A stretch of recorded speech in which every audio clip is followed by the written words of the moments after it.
I arrived in the United States of America in June of 1989. I arrived in New York City. Since I was a teenager, I had the dream to come to America. I wanted to experience the American dream. I want to be in the land of the opportunity. I knew that if you wanted to be great, you have to come here and you have to make it here. You can be famous in Brazil, in France, in Mexico. But if you don't make it here, you're not considered great. US is the #1 in the world. I wanted to test myself. I'm very confident in myself and in my work, so I moved to America. When I arrived in New York, I had a friend of mine. His name is Maher Labib. He was a friend of mine when I grew up in Brazil, but he lives in New York and he was there for a long time with his father. He helped me out. On the first day that I arrived in New York, he took me to Brooklyn. Now you imagine, Brooklyn 1989, it was pretty crazy. It just like in the movies. It looked like the same scenes I see on TV. I love it because I knew that's my place. I'm here to stay, but I was a little bit in shock. New York City in '89 was a special place. Just incredible. The vibe, the energy, the people walking in the streets. They say that New York in the 70s, 80s, and maybe half of the 90s was considered to be the classic America. And I was right there, right in the middle of the whole thing. And the US was really crazy for business, for opportunity. It was vibrant. And I arrived to stay, to experience everything, and to make a name here. First, I live in Queens, then Manhattan, and I have a little apartment. And I start teaching private classes.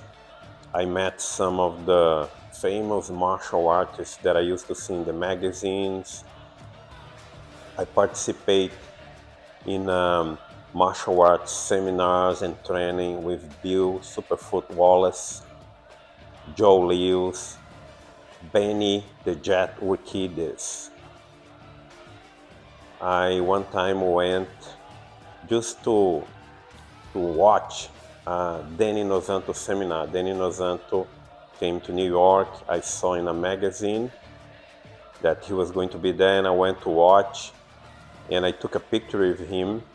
And the funny thing is that about 20 years later, when I already had Taekwondo schools in Los Angeles, at one point Danny Nozanto came train in one of my schools. He used to train Brazilian Jiu Jitsu with Joe Machado, who was my partner at that time. And then there was a really funny thing. I told Danny Nozanto, 20 years ago, I arrived in America, I went to see you, and now you come to my school 2-3 times a week in the morning. That's really funny. And that's how life is. What I also did in New York, I competed. I started competing in point fight karate. I learned the rules and I did some competitions. I did very good in point fight karate. I competed for the World Professional Karate Organization. The head of the organization was Aaron Banks. So I competed in his competitions in board breaking, sparring, point fight karate. Had a lot of fun.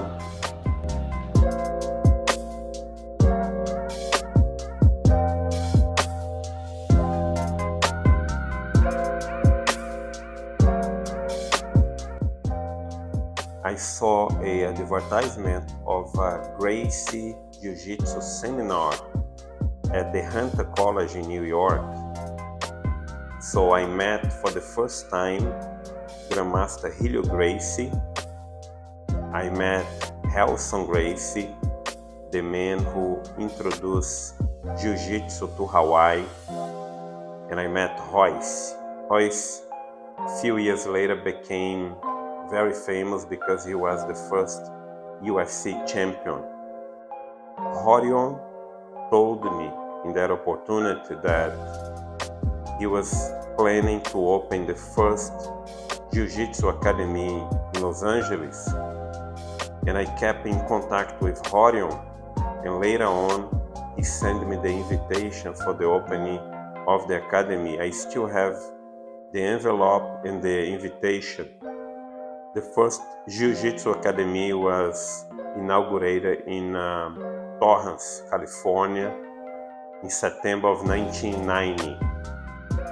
Horion told me also that he was launching a VHS tape, Grace in Action, with the goal to make Brazilian Jiu-Jitsu known to the people in the US. This is 1989. Brazilian Jiu-Jitsu was beginning to be exported to the United States.